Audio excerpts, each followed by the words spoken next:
Chase said their goal is perception and context because if they can understand how you see the world and the emotional, spiritual context your beliefs sit in, then they can predict and shape your behavior. That's exactly how grooming works. That's how infiltration works. That's how entire ministries get diverted from their original assignment. I know because it happened with me. The programmer studies the target. They study your beliefs, your values, your identity, your tribal instincts, what makes you feel significant, accepted, approved, intelligent, validated, or even powerful. Why? Because your social needs reveal your spiritual weakness, and then they tap into that. I fell into that trap several times. Nobody is immune to it. And just when you think you are, you better look under your bed and in your junk drawers because they are hiding.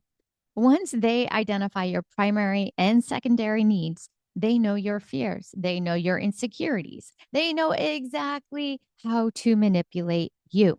This is why Chase said that the programmer has to figure out what context will make the desired behavior feel natural and automatic. This is what infiltration in churches, ministries, and online communities is exploding right now. Hey Man, guys, for those of you that don't know me, my name is Latour, and I expose what most people refuse to speak about: soul fragmentation, spiritual programming, mind control, and the psychological tricks that have been running ever since Eden, ever since the garden. starts off with an introduction here. Chase Hughes, a retired U.S. Navy chief with 20 years of experience in military and intelligence operations, specializing in human behavior analysis, leading expert in behavior profiling, persuasion, and influence, having created some of the most advanced training programs in the field. Best-selling author of books like The Ellipsis Manual, which dives deep into the engineering of human behavior and mind control techniques. A master trainer in hypnosis and body language, teaching elite skills in reading behavior. Co-founder of the Behavior Panel on YouTube, where you break down real-world body language and deception detection. And what Chase says in this interview with Shawn Ryan, it confirms something that I actually lived through, something I've been keeping quiet for a very long time. Before you hear this next clip, I want to share my testimony because once you hear both side by side, you'll see exactly how this happens in real life. When I was 36 years old, I had a near death experience and it snapped me out of the main program that had been running ever since childhood. I still had disassociation, but I wasn't their version of Anne anymore. Something in me woke up and I started to see life for what it actually was. Growing up, I came from generational mind control systems, my mom's side and my dad's side, two completely different programs. So naturally, I became a target too. Christian school, annual Disneyland trips. If you know, you know. As an adult, I moved through business circles, entertainment circles, the professional sports world, all of that. And I thought it was favor. I thought it was influence and opportunity. Now I know I was a honeypot. But all of these connections, all of these doors opening, but almost no memories attached to them, just fragments, places, atmospheres, parties. Nothing made sense. And it wasn't until I started healing and I realized that's not normal. That's programming. Shortly after I broke my back, I went to lunch with an older associate, 40 years older than me.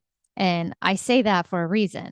He was someone that I considered a mentor. He picked me up. We went to this hotel restaurant and he pitched me an idea that's now global, something in the medical tech world, which, by the way, he had never picked me up for lunch before that I can remember. And I remember saying after he pitched me this idea, I remember actually telling him, no, I'm not interested. I just want to focus on my healing right now, finish my book, and do what the Lord leads me next to do. And after that, my memory is completely gone. The next moment, I remember sitting in his $500,000 car outside of my garage. He leaned over and he kissed me. Just a tiny peck, but completely out of nowhere, completely inappropriate. And I remember getting out of the car thinking, what just happened? Later, when I looked him up, I found out that he had killed his wife and himself. A murder, I probably shouldn't say it on here, less than a year after our lunch. That's not a coincidence. When I prayed about it, it hit me. He had failed his assignment. And I believe part of that lunch was to wipe my memory. And that kiss, that date behavior, that was part of the hypnosis context. It literally makes me sick. But it finally explains the missing time, the blank spaces, and also the disorientation that I had. And I'm saying all of this because what Chase shares in this next clip is exactly the same mechanism, the same method, the same psychological doorway full of programs and triggers that control a narrative. Can you kind of, you know, could you walk us through the planning and execution of a psyop from start to end? Yeah. So phase one is target data collection. So what I want to do is figure out the basic behaviors and beliefs of this person. So I want to see what what their perception is and what context they find themselves in. So let me give you an example. Do you shower in the morning or at night? Both. You're a 2-time-a-day guy? Sometimes. All right. Well, in the morning. Okay. Say in the morning. All right. So if it's a morning shower, then I'll say sometime within the next 24 hours, you're going to take all of your clothes off, right? But you won't do it on a podcast. And that's because of context.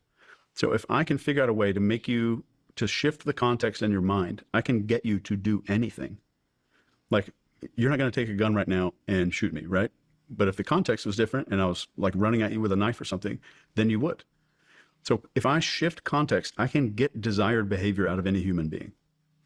As just a weird example of this, there was a lawyer in Washington State who was arrested because he learned hypnosis and then started using hypnosis on these people in his office.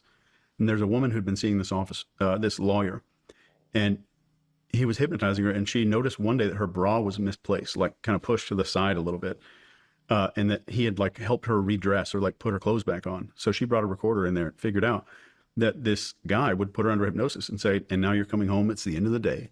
You're taking out your car keys and put them in that bowl.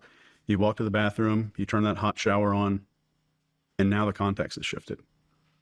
So perception and context are the biggest target data acquisition there. So how do they see the world, and what is the context where the desired behavior that I want, what is the context where that behavior is automatic or natural?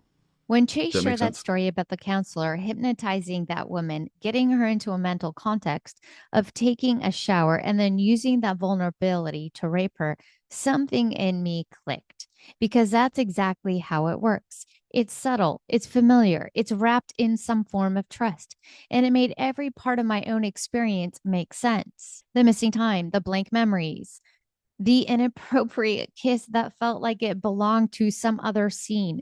When Chase broke down how hypnosis actually works, how it bypasses the conscious mind and then drops into a completely different emotional location, something in the spirit, right? Something that brings another part of the soul forward, I finally understood what I had been afraid to say out loud. I think that guy, that man, God rest his soul, he hypnotized me. And it wasn't just any form of hypnotism. It was a form of mind control programming hypnotism. He tapped into probably parts of me, parts of my soul that he had already been programming, that he had already been working with. Like I said, it was an ongoing mentorship type of a relationship, which now I am actually bringing memories back. But at that time, I couldn't piece together, I couldn't explain that mentor relationship. I think all that missing time wasn't random. I think that date behavior, the kiss, made sense to him because in the context he created, we weren't just two people having lunch. We were somewhere else, doing something else, something I wasn't aware of, but my subconscious clearly was. And that part of me makes me sick. And of course, I have gone through the process of healing and forgiving myself and rescuing those parts of me. And in that, I was actually able to pull back other memories and remove the veil and actually go into what had happened. Here's the thing. People think that mind control only happens in SRA, or it only happens in cults or government labs. But most of the time, it happens through relationships, mentors, counselors, coaches, pastors, therapists, and even friends. Anyone with an emotional access and just a little bit of training, or maybe a lot of darkness, can tap into that. Chase's interview mattered because people need to understand that anyone with trauma is vulnerable to hypnosis. Anyone with disassociation can be groomed without even realizing it. And a lot of us, especially people with big callings, big assignments, or even big destinies, they become targeted way, way before we even realize what's happening.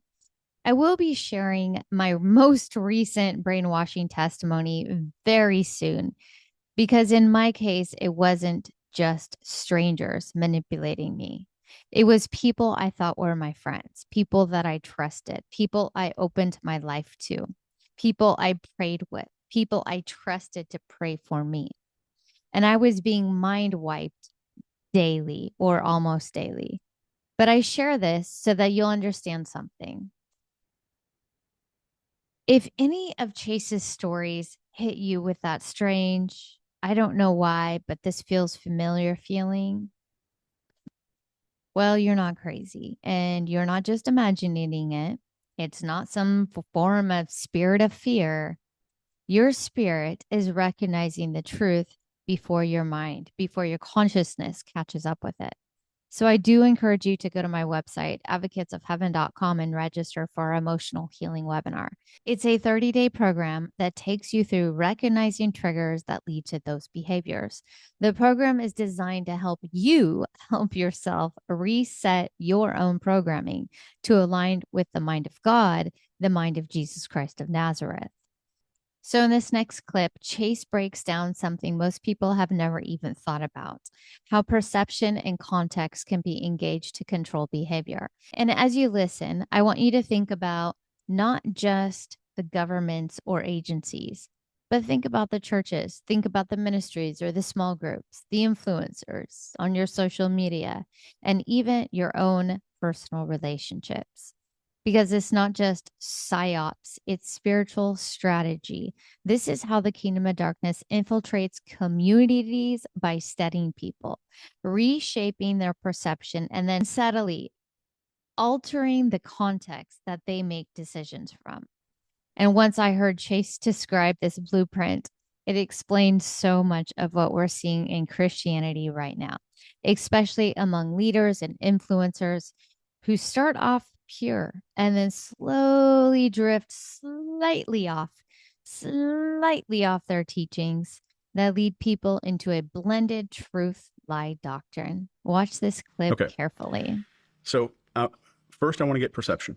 So this is how does this person see the world? And if I can modify your perception. How do you figure out how that person sees the world? So beliefs first, values, identity, and tribalism. Okay.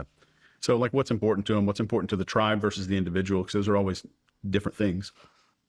And then in what context, so whatever the desired behavior that I want, what is the context that would make that desired behavior automatic? Okay, let's backtrack a little bit more. Yeah. So you're trying to figure out somebody's perception of the world. So what is, when you are researching that and putting pen to paper, what does that look like? How do you start that and what are you documenting? I tend to look for, and this is me, there's 6 needs, and I want to look for individuals in society and where are most of them on this needs map. And those 6 needs are significance. I need to do something so I can feel the most significant person in the room. Acceptance. So this is more where it's kind of a tribe of people. I pride myself on being part of a team. So significance, acceptance, approval. And approval, having a social, and these are all social needs. A social need for approval is that friend that we all have that's like, oh, I got that job interview tomorrow and I know I'm going to suck at it. I suck at everything. And just to get you to go be like, no, it's okay. You're going to do fine. You did great last time. You're tremendously confident. You're overqualified. So that's kind of the approval type of person.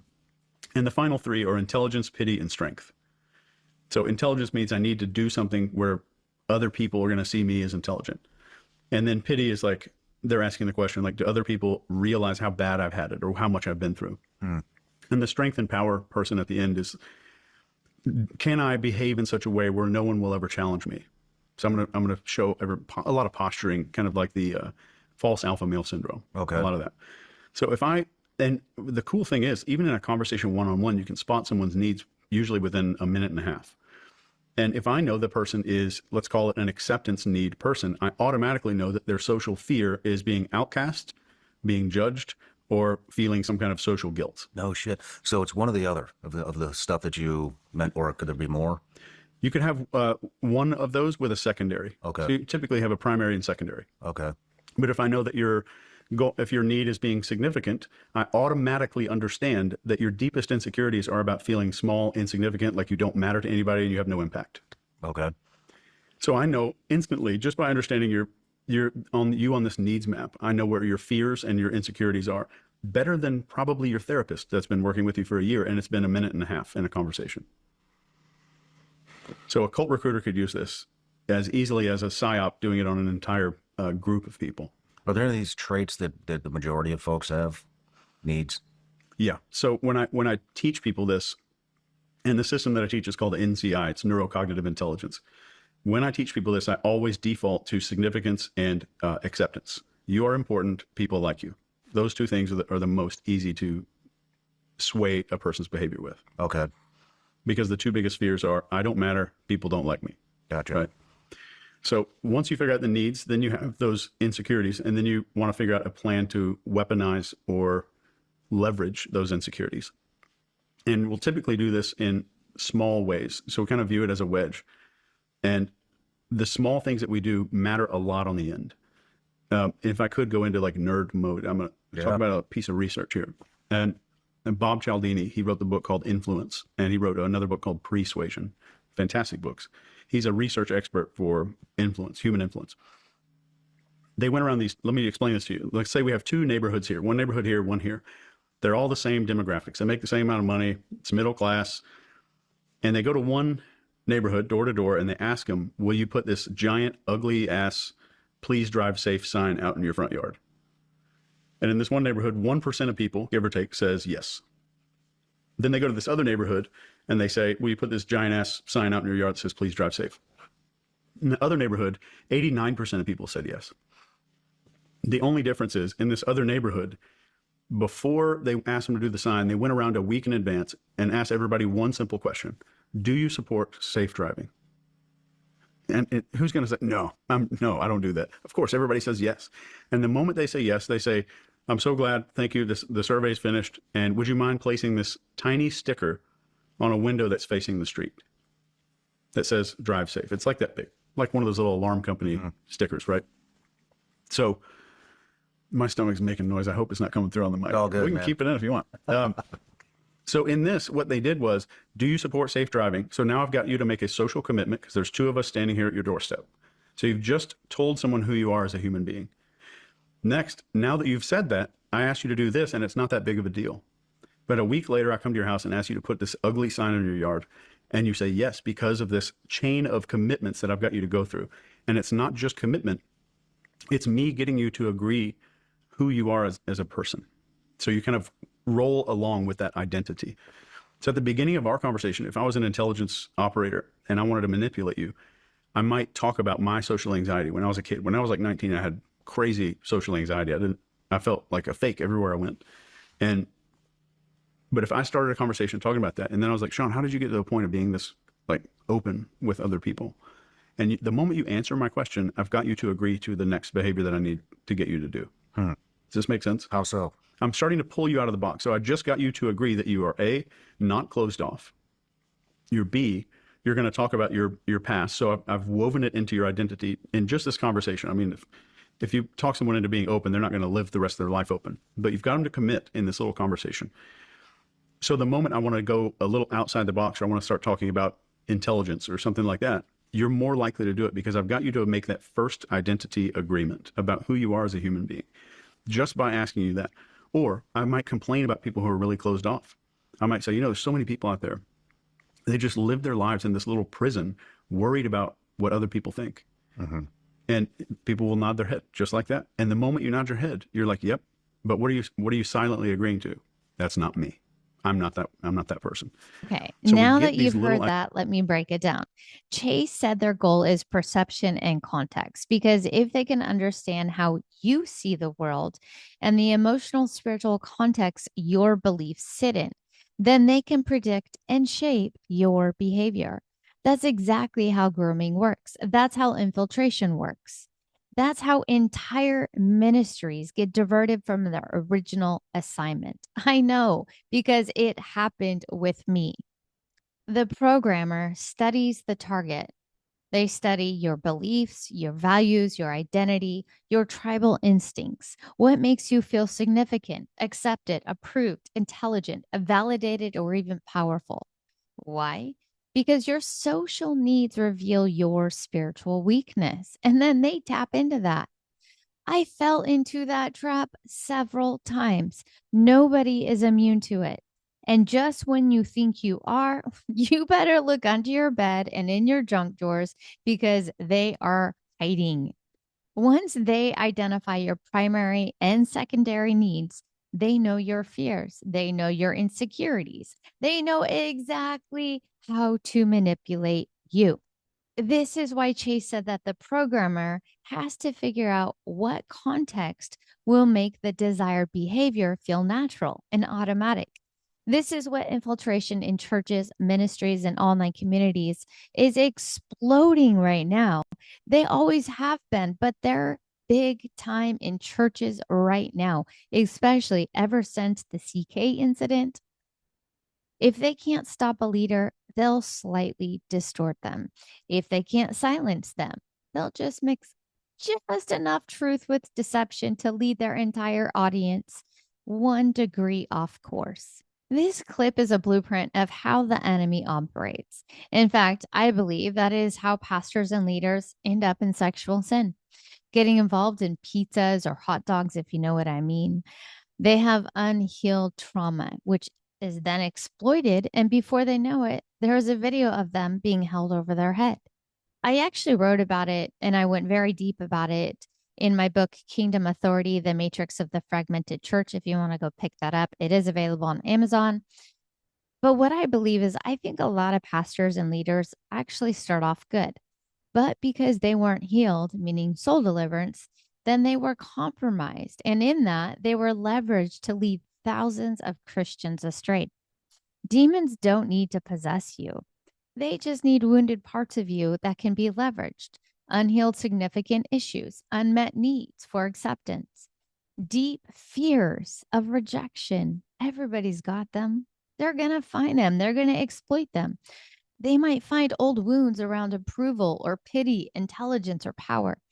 Those are the open doors. Those are the access points. Those are the parts the kingdom of darkness uses to hijack destinies and shape entire movements, which we are seeing right now, which is why now more than ever, we must rescue the fragmented parts of our soul. Because when you're whole, then then they can't manipulate you. So in this next clip, Chase is explaining how a psyop is leveraged against a government. But the part that stood out to me is when he said a psyop has to target the people. As I was watching it, I could literally see the blueprint being used inside Christianity right now. This is a narrative being pushed very quietly, but very intentionally. This division between Christians and other Christians, between Christians and Jews, and then sprinkle into the mix, you have the Catholics stepping in, trying to defend Christianity, but with a subtle twist that says, all religions matter, all paths lead to God, we just need unity. And the people leading this push, Candace Owens, Tucker Carlson, and a handful of others. And don't get me wrong, a lot of what they say sounds great. It sounds conservative, it sounds righteous, and it sounds logical. But the spirit behind it, the motives beneath it, they don't feel good. They don't feel clean. I genuinely believe they're grooming Christians right now to accept the idea of a one world religion, or at least a one world unity centered around some sort of counterfeit God, or worse, preparing Christians to accept aliens or some kind of new spiritual normal. They're setting the stage up for something big, something coordinated, something that looks like unity, but it's actually deception. And honestly, this could be the distraction from the Epstein files, because every time truth is about to surface, they create new crises, new enemies, new narratives, the new shiny object, just to get your attention off course. So let me show you what Chase said, because it connects everything I just shared. I'm not that person. So we get these little identity agreements, and then you understand those needs, and you can leverage so much with human behavior. And this is just the tip of the iceberg, a tiny piece of this. Tip of the iceberg, a tiny piece of this. But for a psyop plan to finish this incredibly long answer to your question, is I want to do data acquisition, figure out needs, which automatically give me insecurities and fears. And the moment that happens, figure out context, my desired context that makes the behavior I want out of you automatic or completely expected. Wow. But this also happens on entire populations. Oh, yeah. And so, when you're looking for a need, I mean, the entire population doesn't have the same need. It sounds like the majority of people, accept it in significance. But so what would differ when you're doing a campaign against a foreign government? If you're doing it against the government, you're still targeting the people, right? So targeting the people would mean that you're getting them to make small agreements. So I'm not going to drop leaflets or do radio broadcasts or any of that kind of Psyops stuff right away that say, hey, you need to convert to this side and adopt these new beliefs. The first one is like, and let me give you an intelligence example of this. There was a guy working in Guantanamo who almost got turned by one of the prisoners down there. And it all started with one of the prisoners asking him one question. That was the beginning. It was this one question. He said, do you think America is perfect? And that was the start. And it was a long chain after that. Has America ever made mistakes? Has America ever hurt people that didn't deserve it? Is that true? I was just reading in the library that America gave smallpox to the Native Americans. So it's just this long trail. So you always think about like these little steps. What are the steps to make this one thing feel natural? And when I was learning this, one of the guys who taught me said that, walked me through the scenario. And he said, imagine going on a date and you never shook this girl's hand. You never helped her through a door. You never put your hand on her shoulder, nothing. You haven't made any physical contact with her. And at the end of the night, you lean in and try to kiss her. And it feels weird. It feels off. It doesn't feel right. And it's because nothing happened before that. So what we're really doing and what we're really seeing in today's world is these small incremental steps to change human identity to some ultimate outcome. And the steps that we can see, if we kind of backwards analyze this, we're seeing division and tribalism on unprecedented levels. So if I'm left wing, or if I lean way left, even moderately to the left, and I go on social media and start scrolling my feed, I'm going to see people on the right still on my feed. But the type of people that I see that are on the right are going to be the dumbest, loudmouth morons that you could ever imagine, just to piss me off. I mean, if I'm a conservative, I'm going to go on there and see the dumbest idiots that you could ever imagine, just to make it me feel morally superior and make me feel intellectually superior for having chosen this path. And drive a more intense hate to the other Guys, side. did you get that? And When he said that, it hit me because it lines up perfectly with what I've been watching unfold in real time. I'm going to say something that might make some people uncomfortable. But when I look at everything happening right now, the narratives, the timing, the emotional setups, the sudden shifts in influences, and even certain public tragedies, well, it feels like all of this is part of a larger grooming process. And I'm not saying any specific person's death was orchestrated, but what I am saying is that events like that become part of a psychological landscape. They shift beliefs. They stir emotions. They create tribal reactions. They push people into identity-based decision making. And that's exactly what Chase was explaining in that clip. A psyop becomes successful once they understand your weakness, your values, your identity, and what causes you to become tribal. Because once they know that, they can redirect your behavior without force. They can just nudge you spiritually, emotionally, or even politically, and you think it's your idea. And when I look at the broader picture, the division between Christians and Jews, the subtle all religions matter messaging, the push for unity under a vague spiritual banner, and the sudden normalization of aliens or other beings, it feels like they're preparing people to accept something globally and unified. Maybe a one world religion, maybe a one God narrative or an alien integration, or even the persona of an antichrist figure. But here's the part that people miss. Sometimes they don't want compliance. They just want belief, because belief produces energy. I've talked about this. This is frequency. Our soul carries frequency. It carries energy. And a collective belief produces mass behavior, produces mass energy, mass frequency. That's how you manifest a desired outcome in the natural and the spiritual realm. If enough people agree with the narrative emotionally, spiritually, subconsciously, it becomes real on a societal level. And if they can get the entire world into the same emotional frequency during some major event, the energy harvested from that unity can be used to establish whatever they've been grooming people to accept. This is why grooming is long term. It's subtle, it's wrapped in logic and unity and compassion. They're not just studying the people, they're shaping them, they're preparing them, they're setting the stage because whatever is coming, they need consent of the masses. I know right now I speak against it. I declare and decree their plans are null and void. They will not succeed. In fact, they will be exposed as they are failing. Thank you, Jesus. The unfortunate thing in all of this is a lot of people, mostly because of social media, mostly because of churches and religion, they end up giving their consent unknowingly. So, as we close this out, I want to remind you of something. Don't worry, we're not done. I do want to remind you the enemy doesn't need to possess you to control you. They just need access to the unhealed parts, the fragmented parts, the pieces of your soul that were never rescued, never seen, and never integrated. This is why soul deliverance is not optional right now. We are in a psychological, spiritual, and emotional war. And any part of your soul that is wounded, disassociated, or still living in trauma can be leveraged in this battle. Don't let the enemy use the fragments of your story as open doors. Rescue them, reclaim them, heal them, reunify the parts of you that were taken, manipulated, and or even programmed.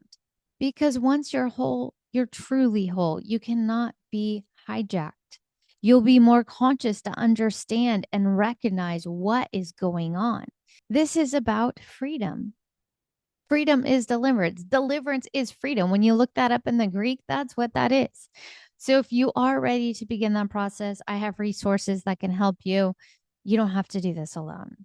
Go to advocatesofheaven.com and join one of my upcoming webinar events. It's not just a one-time session. It's a 30-day journey that teaches you how to pull yourself out of the very things that the world is trying to trap you in. I hope to see you on a Zoom very soon. I love you. God bless.